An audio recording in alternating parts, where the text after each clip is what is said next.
1803. On the other hand, glorious, powerful kingdoms flourish in the coastal region under dominant Brahmanical influence and their unique temple cities. Of course, Puri is the most important one, and Jagannath. The cross-cultural encounter and convergence of these two areas is an essential feature of Odisha's identity and its tradition, culture, and history.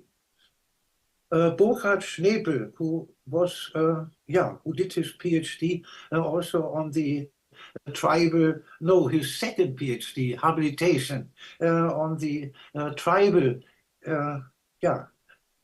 feudatory states. Burkhard Schnepel summarizes the religious and ideological ambiguity and the reciprocity of Hindu tribal encounter with an interesting interpretation of the meaning of the cult of Jagannath. I'm quoting, the royally patronized tribal goddesses developed into liminal beings, originating from a tribal background. They moved into the fold of Hindu culture, without, however, becoming completely alienated from the former and also not totally absorbed by the latter. In this intermediate state, they were qualified to bridge the different tribal and Hindu culture between the indigenous population and Hindu kings. Tribals therefore became an important part of royal ritual policy. Odisha's feudatory states were geographically intermediate states also in the literal sense, between the center and the classical North India and coastal East India. During his world conquest, Digvijaya, in the 4th century, the famous Gupta emperor Samudragupta passed through South Koshala, that is, of course, the borderland now between Odisha and Chhattisgarh. There he defeated a Raja with the indicative name Tiger King, Vyaga Raja, and made all forest kings, Sarva Atavika Raja, his feudatories.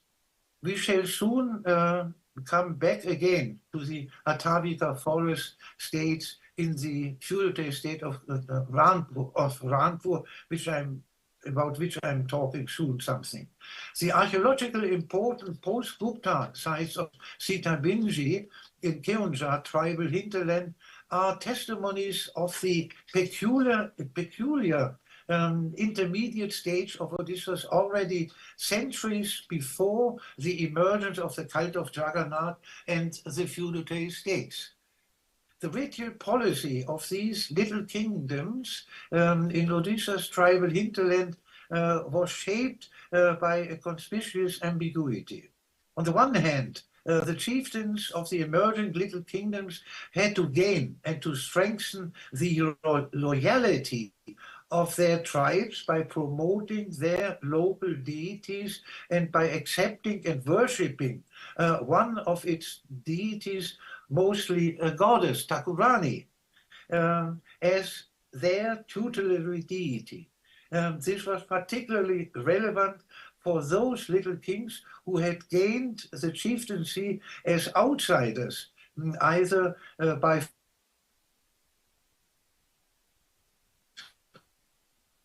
of the tribes of the emerging post-tribal little kings, little kingdom.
wiederherzustellen. So, jetzt Ja. der ruft jetzt wieder an, warte mal.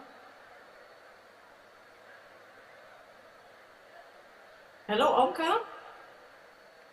Oh, maybe. Oh, that's it. Okay. Yeah, now we are in the class, okay?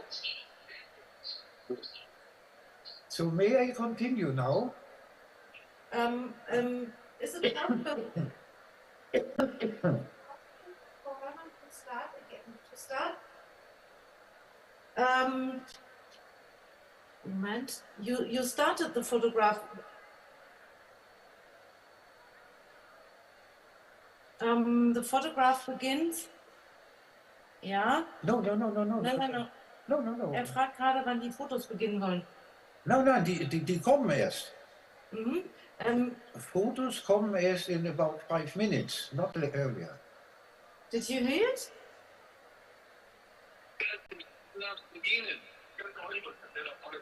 Wann soll mit den Fotos begonnen werden? No, the photos. Moment. The photos are in the same time what I have been talking now. I have to talk and then the photos come.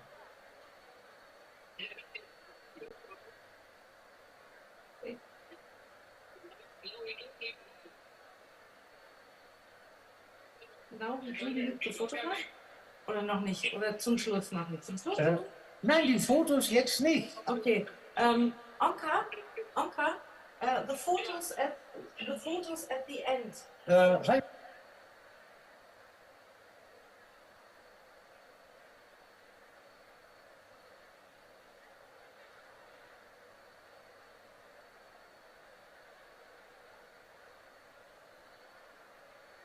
No, hello, I am Hermann is speaking. Omkar, hello. Should I first?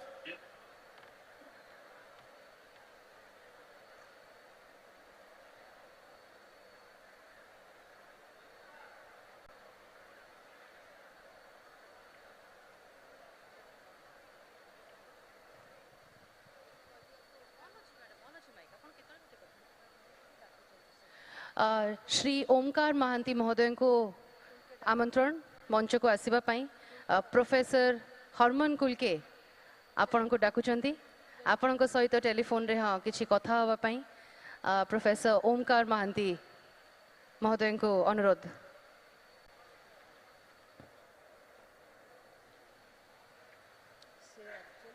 Connection टा मो phone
Hello? Okay, now it's working.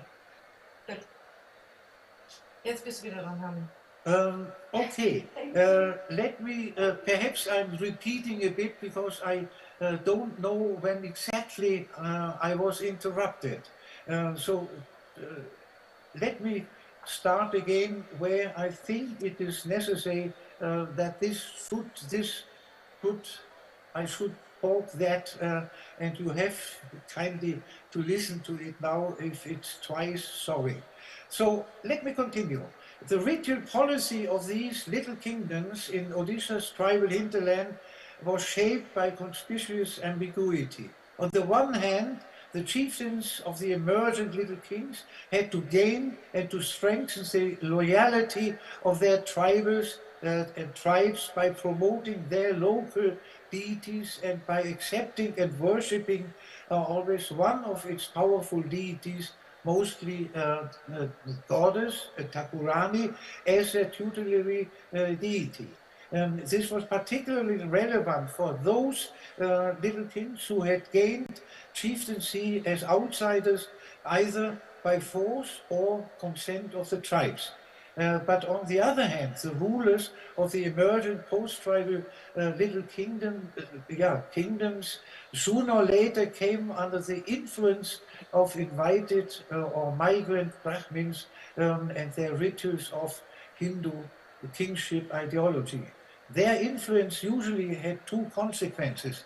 It led to the stepwise emergence of a courtly pantheon of Hindu deities and their rituals, and mostly only after a few generations to the construction of small Hindu temples near their palaces. But the seemingly far-reaching Brahmanization of kingship ideology and rituals constituted only one doubtlessly important part of the emergence of the kingship ideology of Odisha's feudal states. It was complemented and expanded by the inclusion of the powerful Takurani goddesses of the local dominant tribes. Their inclusion into the courtly pantheon and rituals was compellingly necessary for the legitimation of the royal authority of Odisha, in Odisha's tribal hinterland. But in most cases, capitals and the palaces were usually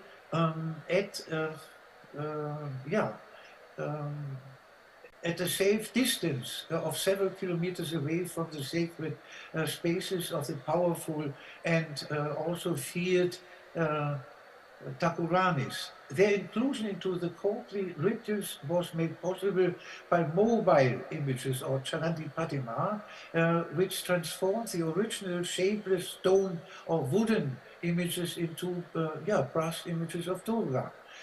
Their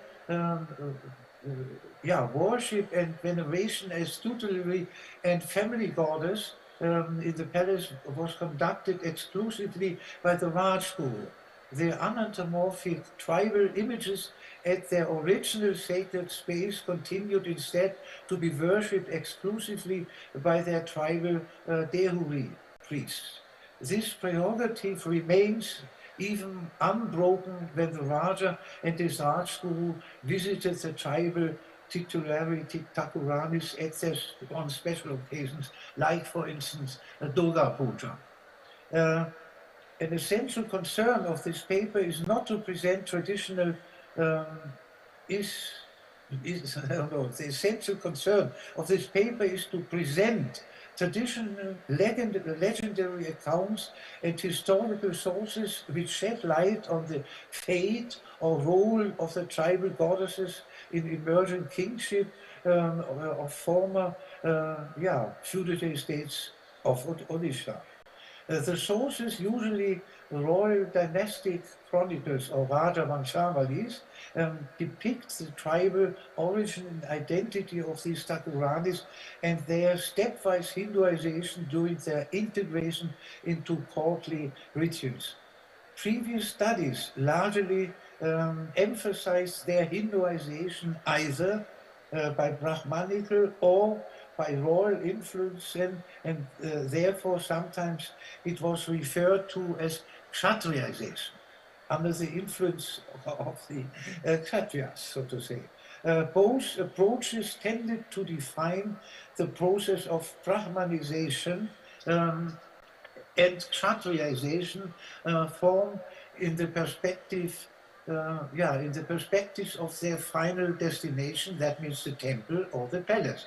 The worship of a tribal deity as an ideal of devotion or archana murti in the Hindu temple, or by a Chalanti Pratima as a tutelary deity in the palace, display Hinduization of tribal deities at their highest level. Yeah, now the first picture. The present paper does not intend to question neither aspects of tribal uh, um, neither, sorry, I'm just looking whether a photo is being shown, not yet. Okay, no, that's there, yes. The present paper does not intend to question neither aspects of tribalization of Purist Jagannath nor aspects of Hinduization of tribal deities in Odisha's former feudatory states. Instead, it is intended to underline the convergence of Hinduization and tribalization based on the social cultural reciprocity of legendary accounts of the emergence of local kingship and kinship ideology. In order to accomplish this objective, it is sensible to turn back our look for a while to the place of the origin tribal tutelarity goddesses with their original non-Hinduized wooden and stone images in their tribal and their tribal priests. Visiting these places, their Takuranis and priests, it becomes comprehensible why most dynasties of the feudal states of Odisha have at least until very recently honored and worshipped nearly exclusively their tribal Takuranis as tutelary deities, despite the existence of Hindu deities and temples at their capitals. But in order to appraise this incredible width of tribal Hindu convergence, it is also essential to contrast the legendary accounts of powerful tribal tutelarity goddesses with the existence of Hindu temples and libraries of valuable Sanskrit manuscripts in the palaces existing side by side with Chalanti Pratimas of tribal tutelary goddesses.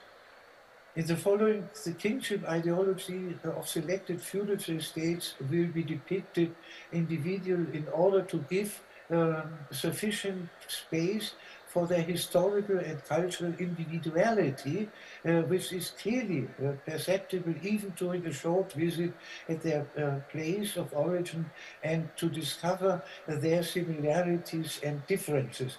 But before turning, wait. Before turning our attention to the tribal tutelary deities of these feudal states, we should refer at least shortly to Jagannath, Lord Jagannatha, as he is not only the only Odisha most famous deity, but certainly also India's most exemplary Hindu deity, which does not deny its tribal origin. Jagannatha, the Lord of the world, embodies in a virtually ideal way the tribal Hindu convergence of Odisha's local tutelary deities.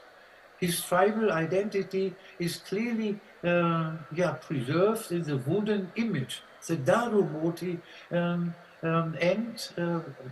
as they are existing, and the Daitapati priests in Puri's temple who still are descendants of Vishwambasu, Jagannatha's first legendary tribal devotee in the jungle. I'm coming back to him very soon. Historical origin is perhaps most convincingly preserved in the grand ritual Navakalevara, the new embodiment in the periodical renewal of Jagannath and Balabhadra Subhadra of the Daru wooden motifs after approximately 18 years. As verified by my dear colleague who worked intensively in the 70s years till he died 35 years old only. Anne-Charlotte Eschmann, through her detailed research, came to the clearly knowledge, so to say, that these new images, wooden images, the Navakalevara rituals, is the copy of a ritual of the Odia Kond tribes. On the other hand, Jagannath's cautious kind of tribalization by the sustainable preservation of the tribal origin is contrasted by a high degree of his Hinduization. It reached its first high point in the 12th century under the new Ganga dynasty and the construction of the Jagannath temple at Puri, at Puri, as the second largest Hindu temple of its age in the whole of India. As analyzed by my friend and colleague G.C. Tripathi, who contributed a lot on the Jagannath, on the Odisha Jagannath cult. Yes, according to Tripathi, the religious and philosophical Hinduization culminated soon with the identification of Jagannath with Vishnu and finally with Krishna. In the 13th century too, Jagannatha's Hinduization reached a truly climax in the Gajapati kingship ideology as the ruler of the Ganga dynasty and their successors of the Surya Vansha were praised as Lord of the Elephants. Their kingship ideology was known as Gajapati kingship. In 1216, King Anangabhima III is praised in an inscription as a son, the Putra of Jagannath, Buddha, Shiva, and Durga. But few years later, in 1230, he claimed to be the son of Durga only. Sorry, my paper. I have to take it away. Only of Jagannatha to rule under the divine advice, Adesha, and the Madala Panji Puri's temple chronicle relates that he dedicated his empire to Jagannath and to rule as his deputy or Rauta. Now, please, the second picture. Let's see where it will come.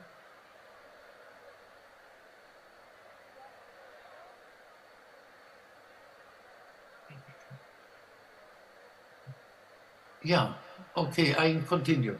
In Konark, the famous Sun Temple of his son Narasimha I, we find the earliest known stone sculpture of Jagannath, of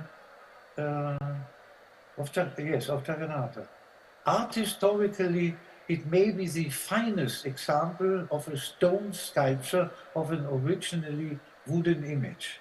In contrast to today's heavy wooden sculpture of Jagannath, this sculpture from Konark,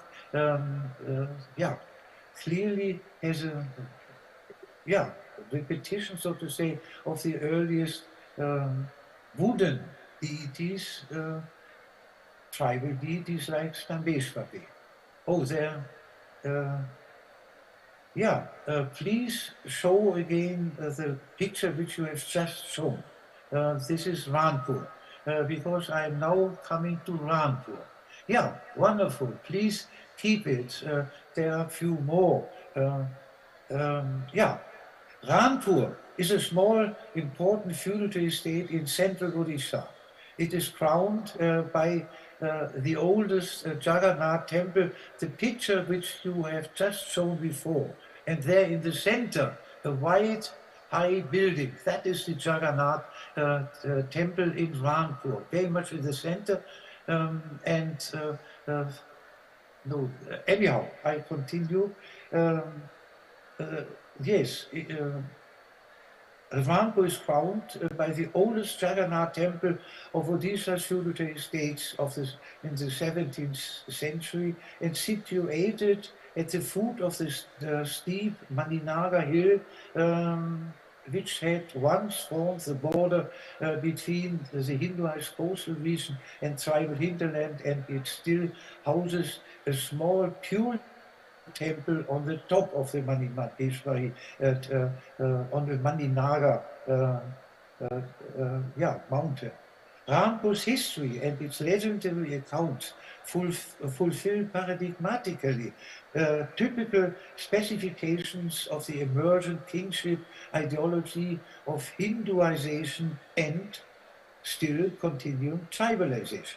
On the one hand, the city of Rampur distinguishes itself by a maximum degree of Brahmanical dominated royal cultures. The one picture which you showed, the second one, you shows clearly, let's see, architecturally or state town planning of a purely tribal, no, not tribal, Brahmanical part of Rampur, which is not so clearly in other feudal states, but in Rampur it is very clearly. On the one, architecturally this is a manifestation, is manifested by the centrally located palace and Jagannath temple and the socially ritual marked by, interconnected with the excellent Jagannath temple, districts preserved and reserved for Brahmins. Niels Butcho, another participant of the early Odisha Indo-German Odisha research project, analyzed in detail various aspects of its systematic town planning and architecture and regards Rampur as a small but very clear reproduction of Puri. So it is both Hinduization and Kshatriyization. On the one hand, Rampur's tutelarity borders Manimageshwari on the summit of the Maninaga mountain is Odisha's oldest known tutelary deity of feudal states. You have seen the Jagannath. Oh, please keep this picture for the moment. This is now, you are seeing the tribal city part. The road directly shows to the white Jagannath temple, and next to there is connected the palace. So clearly it could not be that this is Kshatriyization, Hinduization, doesn't matter. But in the background, oh, now, wonderful. Now you can see it. And then the photo which you first showed, where on the right side you see just one front of the Jagannath temple, and on the top, high mountain, just a little bit the small temple. So let me continue. Her pure Sanskrit name, Lady, and you show the picture again, the Murtis. Her pure Sanskrit name, Lady of the Dual Serpent, would suggest a sculpture of a Hindu goddess, and as actually assumed by people who don't dare to visit her on top of the steep Maninaga hill, but her image is what is the center of the temple, is the flat round stone Chakrashila dressed by a Savi and resembling the numberless village deities Grama Devata of Odisha. Behind her, two images of Chamunda of the 16th and 17th century with garlands of skulls have been installed. You have seen just the picture of these two deities, which, there they are. And in front you see the legendary stone on which Lord Jagannath was placed before he was taken by the West Indian king to Puri, and the temple Puri was built then. Yeah, the Rampur's Rajavanshali traces the legendary origin of Rampur. Now, the story I'm just telling of the Rampur dynasty and its tutelary deity back to the time when even Jagannath had not yet been residing at Puri. The chronicle reports that Vishwavasu, the local Saora chief and founder of the Rampur dynasty, and his brother Vishwavata Basa were the first legendary devotees of the wooden image, Dagu Devata, of Jagannath in the nearby forest. But the great epic king Indradyumna of western Odisha, India had come to Odisha in search of Vishnu, the Lord of the world, Jagannath. When he discovered Jagannatha's divine wooden image in the forest near Rampur, he removed it and took it to Puri and constructed the first Jagannath temple, and thus became the mythological founder of the cult. But the two brothers, Vishwavasa and Vishwabhasava, who had been worshipping their forest deity, were grieved about their loss. Therefore, Jagannath appeared to Vishwavasa in a dream and directed him to join Indradyumna at Puri and to become a priest, the first priest. And thus the ancestor of Puri still existing tribal Daitapati priests, temple priests who still play an important role in peculiar temple rituals at Puri. But his brother, Vishwabhasava, was also ordered by Jagannath to, in the dream, to take the flat stone, his original pedestal in the forest, and to worship it, as goddess Maninageshwari on the top of the Maninaga hill, and thus became the founder of Rampur. We have just seen, you see, the stone which was surrounded by a sari.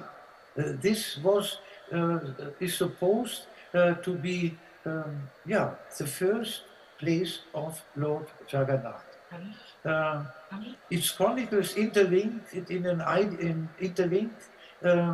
ideal way local legends with Odisha's rituals and regional tradition, and even all Indian epic history referring to Indradyumna.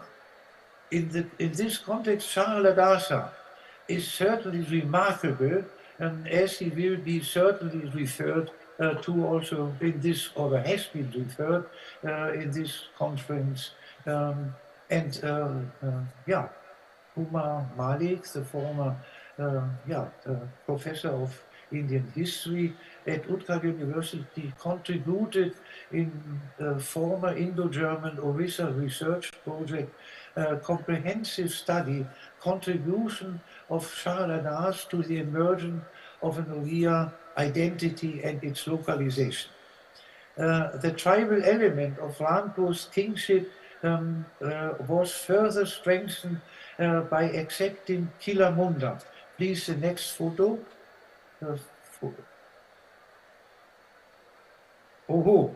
Only 50 minutes more. Yeah, I know I took too much time, so I will just try to finish only Rampur.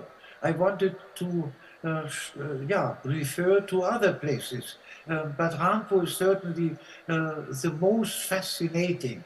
Keonjhar, it's also Binka, and anyhow. So let me try to finish now Keonjhar in the next 15 minutes. The tribal element of Rampur's kingship was further strengthened by accepting Kilamunda, a purely tribal Thakurani, as an additional Ishtadevata. Please, the next photo. in the forest. You can see it too. Anyhow, in the jungle about, yeah, this is exactly what I want to show. About 20 kilometers southeast of Kanpur, she resided in a terminate hill until recently, when a temple was constructed for her. I have not yet visited the temple, but this photo I have taken many decades ago. Once a year, during Durga Puja, a 3-meter-long bamboo stick is brought from Ranpur's palace to her sacred spot, where a grand ritual takes place. The place which you have just seen. Her Shabara, tribal priest, and 7 local devotees start dancing wildly to rhythm of a drum until the priest, the Shabara priest, falls into a trance, embodying at that time Kilamunda, normally staying at this place which I just saw, which you just saw.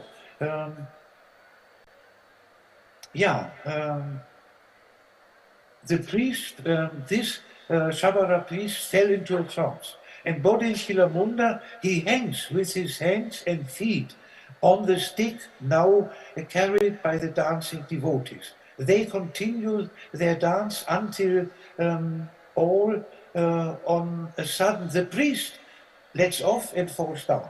However, the weight of the bamboo stick remains consistent, as Kilamunda, having been embodied in the heavy body of the priest, has now entered the stick.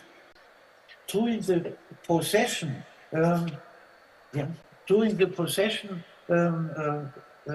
worship. Wait. Yes. During the procession of the priests and devotees to Ranpur, she is worshipped in the bamboo stick by the population of the villages which they are passing by. After their arrival in the palace, she is dressed with 7 saris and a silver crown. And her priests and Saora devotees are honored by presents. Her rituals at the palace are performed jointly by the Saora priests and the royal Rajput. After Durga Puja, Kilamunda returns home to her jungle home as a dove, flying as a dove. Before flying away, she has been put down on the decorated head of the bamboo stick, the crown. After 1 or 2 days, her feathers can be found near her jungle temple. Let me just see. Please, the next photo. Most likely the last photo, I'm sure. No, the photo before that. If it is available. These you see, her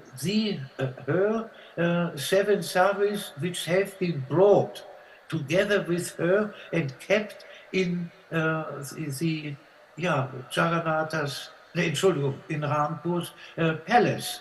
There it is. And of course, they are not dirty, not at all, but they have been worshipped on their way, 20 kilometers away through the jungle, being worshipped by the villages where they pass through. So this is, so to say, and this is important, and I, since I have to come to an end of what I'm saying, this is an excellent example to show just near to this is the Jagannath temple. This is part of the Jagannath temple, where the tribal deities are worshipped in a way. And just on the backside, if you go I would say 50, 100 meters away, you see this street, which is prepared and really constructed for Brahmins only. But on top of the mountain, there is Mani Nageshwari, to whom two boys have been sacrificed only a few decades ago. Purely tribal, and you have seen how it looks up there. How many minutes I do have? 5. Sorry? 5. 5 minutes. So let me tell you a very personal, finally, experience, because I wanted to climb up this hill. I wanted to go up and see it there. I took one of young, he just had done his pre-MA master at Utrecht University. I asked him to come up there. He was not really willing, but I said, no, please do come. We climbed up half, but on the halfway, he said, Dr. Kulke, I cannot follow it. I can't climb it up. He stayed back, I climbed up. And now I went up there. There on the top is a flat region of a football place of this size, and there's a temple. I went to the temple, but you can't enter the temple standing. You had to hole inside, and I had crawling in, so to say, doing things which I should not have done. I took a photo and also took away a bit the sari of one of these chamundas. And then I got afraid all of a sudden, because behind me, a big head with black hair covering the whole little door. It was not a door. He looked to me. I was afraid. I can be afraid very much. I immediately packed my things, went out to see who I have seen only his face crowned by black hair. And then when I was out, no one was standing there. So therefore, I do understand the people of Rampur prefer not to go up there. Anyhow, but I was glad to have had this experience, which shows there is much more behind than just political ideology to create kingship. People believe, and there is something in which they are right to believe in. Okay, yeah, that is all. If I still have a few minutes, could you just show the next 2-3 photos? And whenever it is necessary, we have to close. But just show photos, which I can just tell a little bit. Please, yeah. Perhaps you can show 2-3 photos.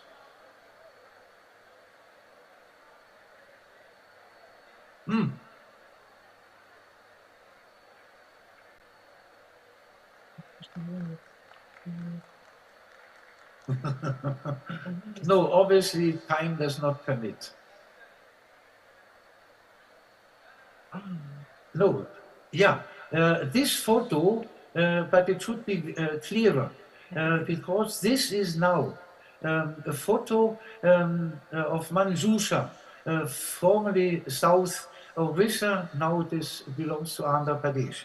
And there also a bamboo stick, a big bamboo stick is used for, and I experienced it. I was there with the famous Satyanarayan Rajguru, decades ago, the famous epigraphist. I wanted to meet this deity, and we saw it, and the Raja of Manjusha, he said, when he heard that we want to see, he said, go immediately, because these priests had just offered a cow at the foot of the Mahendra, or Erie, I mean on the big mountain, in order, because there was a terrible drought in this time in South Odisha. And they had been offering the blood of a cow or a steer. And then the Raja said, go there, they are just in the original temple of the deities. Rajguru and myself, we went there immediately. They were just packing up the crown and the saris. But when they heard that the Rajguru, who was also the Rajguru of Manjusha, he knew them, and a German student of Indology has come, they immediately started to to close again the and that was wonderful, and I have to tell the end. I put photos how they were dressing the deity. And then we went back. No, this photo I don't want. No, this is Kenduja. Now, what I ought to say, we went back to the palace of the Raja of Manjusha, and he offered us a cup of tea before we wanted to go, because the weather was not really nice. And then what happened? The moment we left the palace, rain began very strong. So the priest, I'm sure, who redressed Manigageshwari, the deities, are of the opinion that we, Rajguru, more than I myself, of course, had contributed then all on a sudden their sacrifice of not a cow, a male cow, sorry. Yeah, okay, now let's come to an end, but I'm happy to have told you the possibility what I experienced in Manjusha.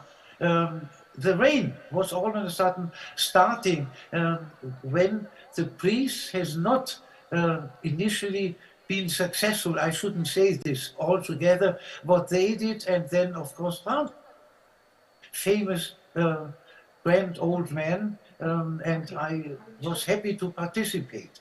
And what I experienced on the top of the Maninaga hill, that I was suddenly visited by a man who didn't like what I have done. So thank you. I'm happy to see you listening to me. Thank you that I had the honor to talk to you all. And thank you very much.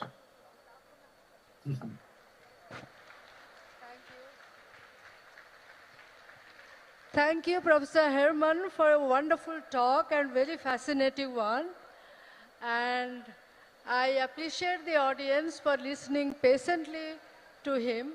He had many wonderful photographs and many details of the different other areas like Tarini, like Bodamba, but time was short and we couldn't continue. We had to stop here. Thank you very much.